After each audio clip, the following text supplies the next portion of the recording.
Minnesota Twins, they take game one from the Oakland A's 6-2 tonight. We're breaking it all down. It's coming up next on the Locked On Twins POSTCAST.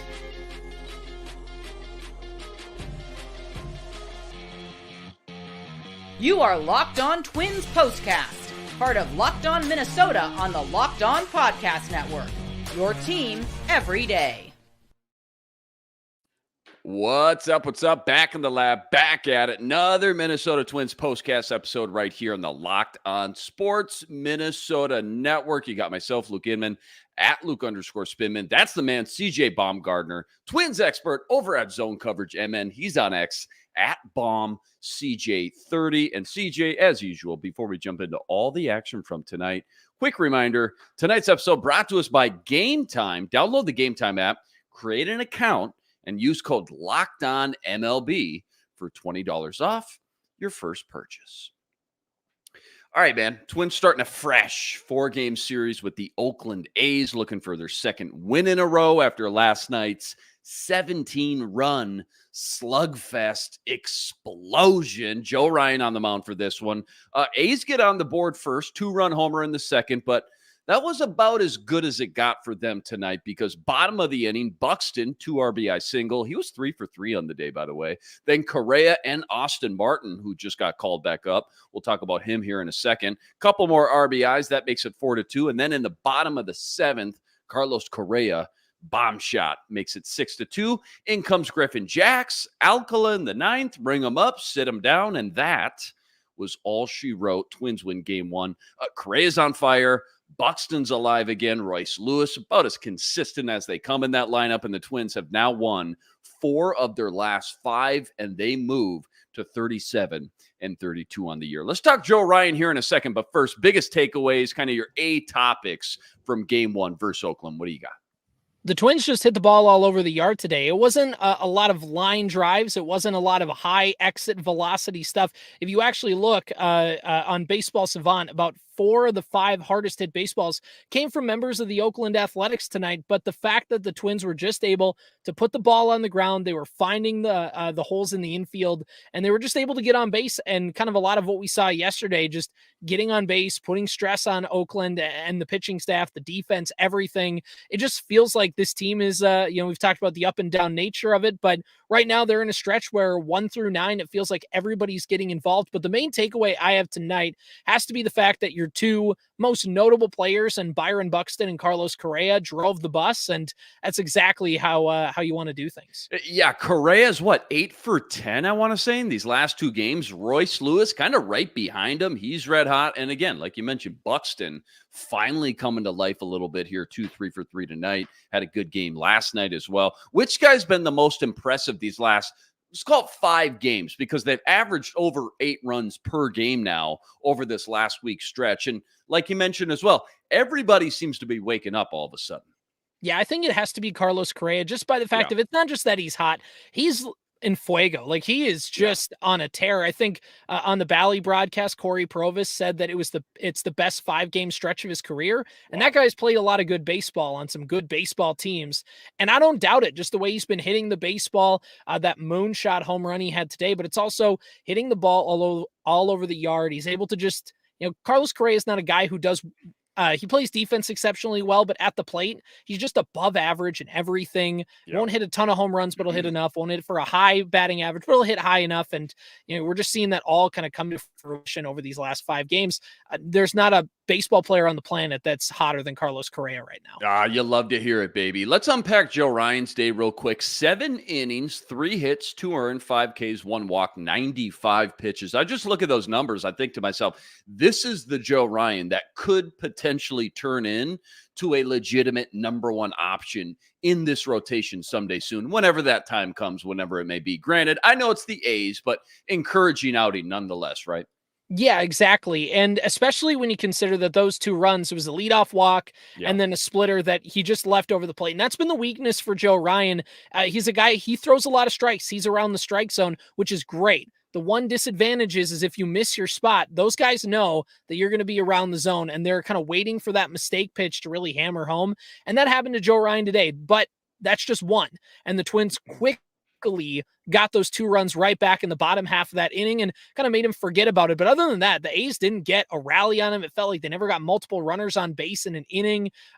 Outside of that one mistake pitch, Joe Ryan, one of his best starts of the season.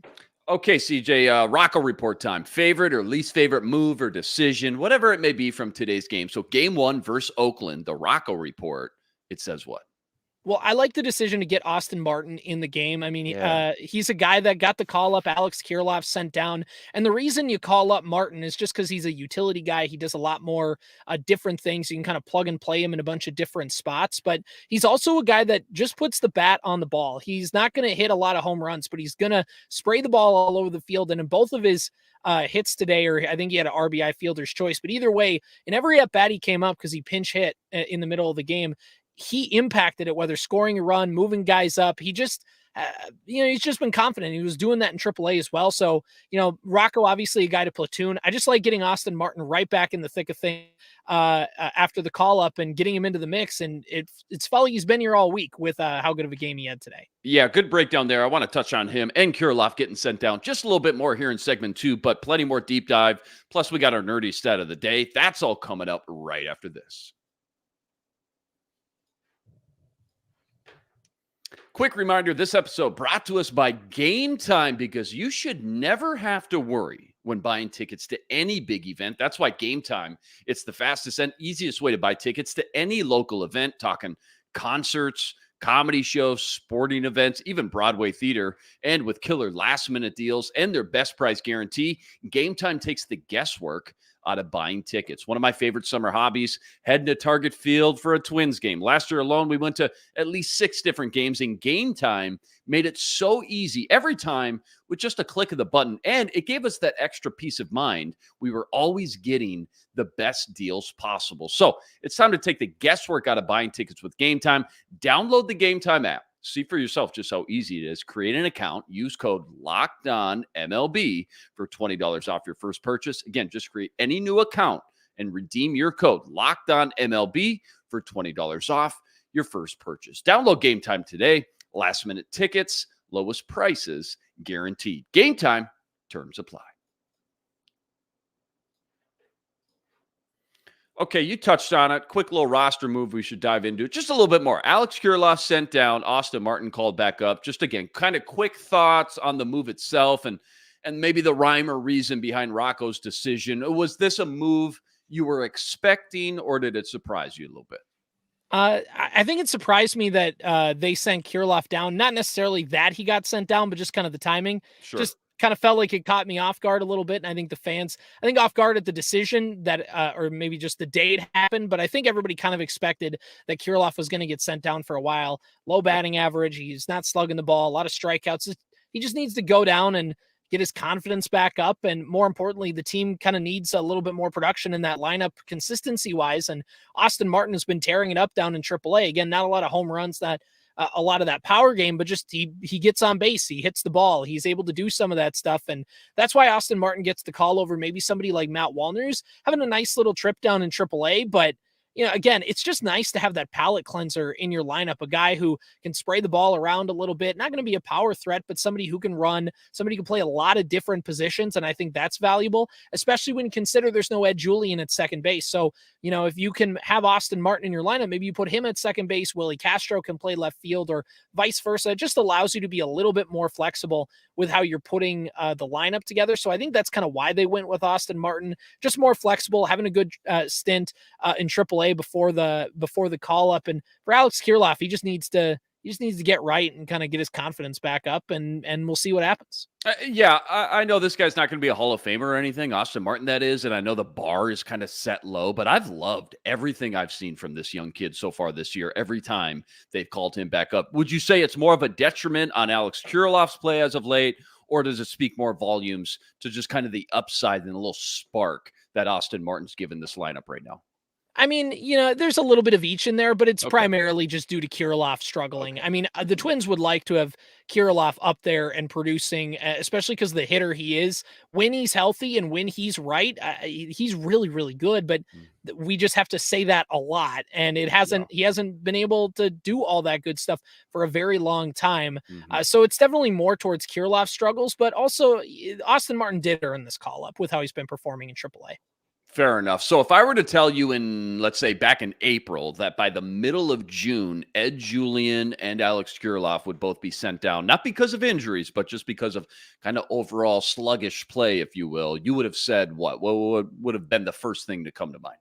Yikes, because those are because especially for Ed Julian, I mean, heck, you could high add Matt Wallner, expectations, man. Yeah, right. You could add Matt Wallner into that mix as well. Guys who carried the Twins in the second half of last year, and just to be non-producers, the reason I say yikes is because I would probably say, well, the Twins are probably in fourth place and they're probably not in contention, but the fact is that they are, because they've gotten production from Correa and now Buxton all of a sudden. But I mean, that's just when you kind of expect those guys to come in and be a little bit more, have a little bit more production than what they have so far. I got a totally random Twins name drop callback I wanted to throw you. Maybe this should actually be a new bit where we just kind of fling out a random Twins player every show, by the way. Maybe this will be the debut of that right now. But watching some Angels highlights the other night, I saw former Twins legend Miguel Sano doing baseball things. And I had to do a double take, probably even a triple take, actually. For people like me, I guess, CJ, that haven't kept track with him, his journey since he left Minnesota, what's going on with him nowadays? Has he revived his career, I guess, in any way or what? Because wouldn't that just be the most stereotypical Twins thing to happen? Miguel Sano becoming like this all-star after he struggles with us here in Minnesota for years and years and finally becomes like this dude. What's going on with Miguel Sano?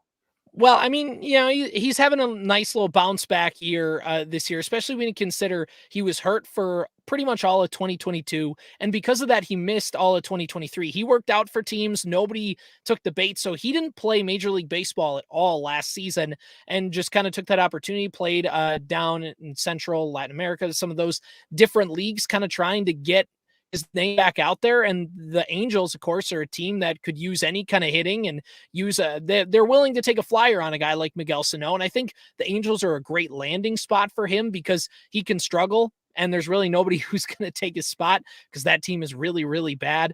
But yeah, he's not tearing it up, but he's decent. He's not necessarily a guy that's going to get DFA'd, at least of right now or the last time I checked. So it's good to see him back out there and kind of doing, like you talked about, baseball things, but he's far from like a David Ortiz kind of story. Carlos Gomez back in the day as well. Okay. I was surprised he's even still in the league to be, I mean, just totally honest. How many teams has he kind of flopped around? Is he just kind of that veteran journeyman now, just flopping from team to team every year?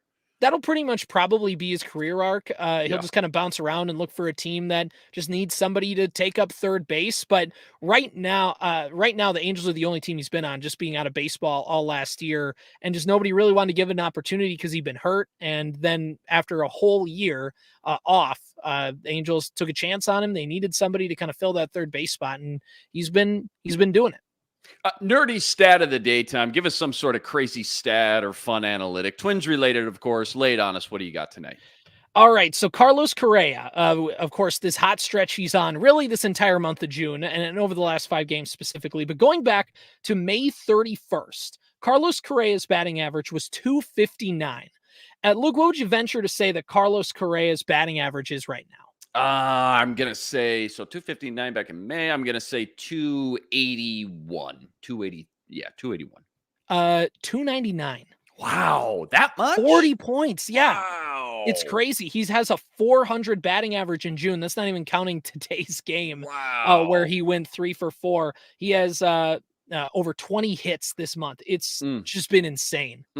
Unbelievable, man. Yeah, absolutely love to hear it. Definitely helping kind of give this offense a big spark. You pair him now with Royce Lewis and don't look now. Watch out. Byron Buxton's bad, even waking up a little bit. Definitely some fun things the past 4 or 5 games from this offense for sure. All right. Don't go anywhere. We got to preview game 2 versus Oakland tomorrow, and that's all coming up right after this. Quick reminder, CJ, tonight's episode also brought to us by FanDuel, America's #1 sportsbook and official sportsbook partner of the MLB. Right now, playoff time in the NBA and NHL, not to mention baseball's in full swing. That means FanDuel's your #1 place to be to bet on all the action. Right now, check this out. New customers, you're getting $150 in bonus bets with any winning $5 bet. That's $150 in bonus bets with any winning $5 bet. Right now, just check the spread here tonight. Celtics 1-point underdog versus the Mavs on the road in game 4. Over under for that one sitting at 211.5. Plus, you can always bet on everything at FanDuel, from slap shots to home runs to slam dunks.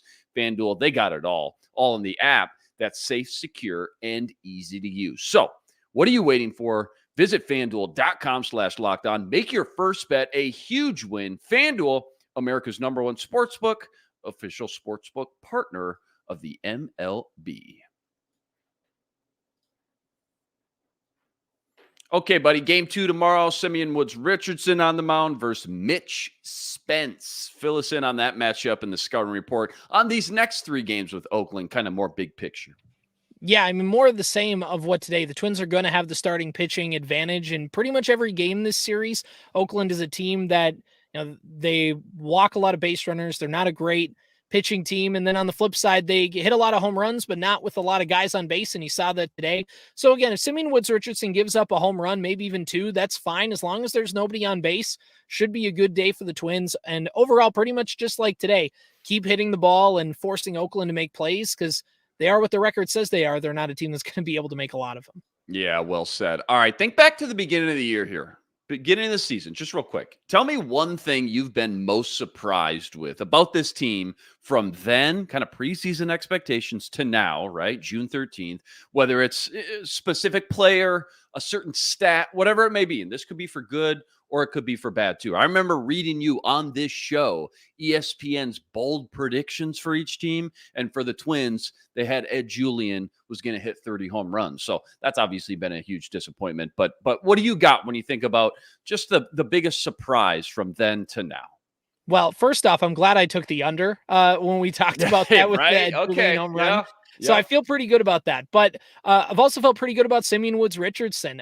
The fact that I've mentioned this before on the podcast, but I mean, he saved this starting rotation depth so much, because without Anthony DeSclafani, who they were relying on to be that 5th starter, and then Louis Varland imploding in April, they were really out of options. They didn't turn to Simeon Woods-Richardson because he was necessarily lighting it up. He didn't have the highest ERA in AAA when they called him up. He had a really bad year in 2023, low velocity. His stock was low as a prospect, and he came in and is, not pitched the lights out every single start, but has just been effective and kept the Twins in the game. Because David Festa, who's a very good pitching prospect for the Twins, some people would say he's their top pitching prospect. He's had a good season in AAA. He's not quite ready for big league ball, and same with a couple other prospects who are down there. And if Simeon Woods-Richardson struggled, I don't know who the Twins would have really turned to for that 5th spot in the rotation. Maybe they call up Festa. Maybe they sign, a Dallas Keuchel type arm to kind of just fill a void. They were really out of options and crossing their fingers that Simeon Woods-Richardson could hold down the fort at the 5 starter spot. And he really has. And, it's going to be tough for him to give that up right now. Sorry, I might have missed it. That's not like a Louis Varland situation right there in that 5 spot then? If like you said, Woods-Richardson did not turn into the guy that he is now, Louis Varland in play there at all, or not really? Like in that 5th starter spot, you mean? Or just Yeah, I mean, right now, I mean, Simeon Woods-Richardson is, even if Louis Varland starts pitching well, Simeon Woods-Richardson has just kept the Twins in games. He hasn't done a lot of innings. He's young too, as well, only 23 years old. Yeah. So, obviously with the starting rotation, injuries happen a lot and can happen at any moment. So, the 1 through 5 is sometimes kind of arbitrary, but yeah, I mean, Simeon Woods-Richardson right now has, for the time being, is past Louis Varland on that pecking order. Okay, last one, real quick one. I just watched Dune 2 the other night. Dune 2, loved it. Not a big sci-fi guy. I thought it was really solid, though. Maybe you know where I'm going with this one. Please tell me the Twins' little celebration after a home run. And I know each guy does his own little thing, but where they put their forearm above their head, please tell me that's from Dune. Because if it is, I'm going to go nuts. I heard somebody talking about on the broadcast, like a Wheel of Fortune theme kind of thing. I have no idea how I don't know that quite. We got to look me. into this. Yeah, Yeah, because it felt like a Dune thing. They do it in Dune. They got the same thing going. I kind of put 2 and 2 together last week. Carlos Correa hit a home run last week, and I started putting 2 and 2 together. I'm like, I feel like that's from Dune, but no confirmation yet. We'll have to do some digging. Maybe we'll kind of keep tabs on this now. Now I'm really intrigued. Did you see the home run vest, by the way? I did not. No. The picture. Oh, okay. So when Correa hit his home run, yeah, Pablo Lopez put out this brand new home run vest, which he had teased for like a month because everyone's like, no fishing jacket this year. And he said, we're doing something different. Right. It's coming. And of course, the rally sausage happened. Right. And now he finally unveiled this year's vest. It's a vest again, but it's Prince themed and it's purple. It's got the font. It looks great. Correa, of course, showed it off, the little inflatable guitar too. Yes. You got to find a video on it on social media, Luke. It's great. Everything about it, 10 out of 10, no notes. I'm going to get some sort of still image, not copyright or anything we can pull up on tomorrow night's show. I know you're not going to be with us, but we'll bust that out so everybody can see it watching at home on the YouTube stream. What do you think about all the celebrations and whatnot? You know, everybody, you know, you look back for baseball growing up as a kid, even the last 20, 25 years, it's changed so much. So many more celebrations though now, and even the technology being kind of intertwined, like the catcher mask angle, the velocity angles, the arm angles, all this stuff between technology and then just like guys being able to celebrate a little bit more, whether it's in the actual, you know, like dugout area or when they're on the bases. Do you like that? Do you think it's good for the sport, or are you in the kind of old school market where it's like, all right, that's too much. There's no room for that in old school baseball. What do you think?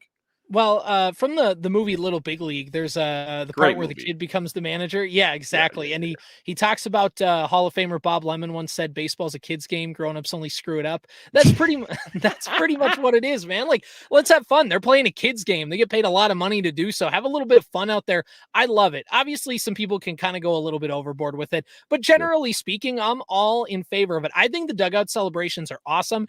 Each team caters it to their own like city or style, or obviously Pablo Lopez done a great job in Minnesota. Detroit had the Little Caesars celebration. When the Rockies were in town, they had the ski helmet that everybody puts on. Like, it's perfect. Everybody's so creative with it. It's great. Yeah, I absolutely love it. Reminds me of a team celebration in the NFL, right? In football, everybody after a touchdown gets in the end zone. They get some sort of choreographed dance. Sometimes it's a little bit weaker, stronger than others. But the fact that, again, when it's a team celebration, I always love that. I think it brings the best out of everybody. And it's just good for the sport, in my opinion, as well. So I'm with you. All right, Twins have won 4 of their last 5. They got 6 more at home in a row, 3 more with Oakland, then 3 with Tampa. All at Target Field. Got to go get out there if you haven't already. Go catch a game out at Target Field. Simeon Woods Richardson on the mound tomorrow. First pitch, let's see. First pitch, 7:10 p.m. As always, huge shout out to everybody that joined us on the stream. Rest assured, we're going to be back each and every game. Same time, same place, right here to break it all down. Quick reminder, always go check out all CJ's work on X at BaumCJ30, plus all the work he's always ripping up over at ZoneCoverageMN.com as well. And if it's not too much trouble, go like this video, go subscribe to the channel. We're so close to 8,000 subscribers, so that's always much, much appreciated. All right, that'll do it for us tonight. That's CJ Baumgartner. I'm Luke Inman on Twitter, at Luke_Spinman. We'll see you next time, but until then, signing out.